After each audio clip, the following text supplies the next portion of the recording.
गंगा जी की इतनी अपार महिमा है कि एक बार श्री गरुड़ जी महाराज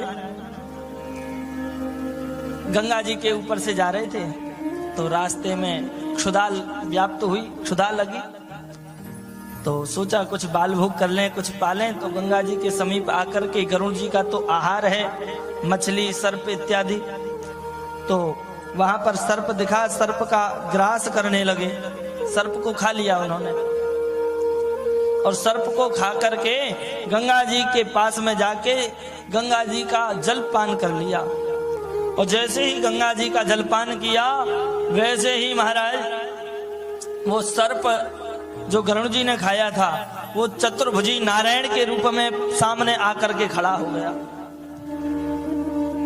गरुड़ जी ने कहा, जय हो महाराज, दंडवत प्रणाम। विष्णु पार्षद होके आ गए, बोले चलो हमें अपनी पीठ पे बैठाओ, हमें वैकुंठ लेके चलो। बोले महाराज पहले बताओ तो सही, आप कहां से ऐसे कैसे प्रकट हो गए? बोले मैं वही सर्प हूं जिसको अभी आपने खाया। तो तुम्हारी ये सदगति कैसे हो गई? तुम्हें नारायण स्वरूप कैसे प्राप्त हो गया? बोले महाराज इसमें सबसे बड़ी विशेषता है पूज्या श्री गंगा माता की। मरे हुए व्यक्ति पर भी गंगा जल का स्पर्श हो जावे तब भी कल्याण हो जाता है।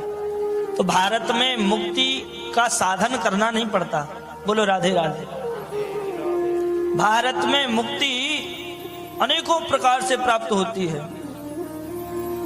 धाम में मर जावे तो मुक्ति मिल जाती है, काशी में भगवान शंकर मुक्ति प्रदान करते हैं, गंगा जी का आचमन मिल जावे तो मुक्ति मिल जाती है।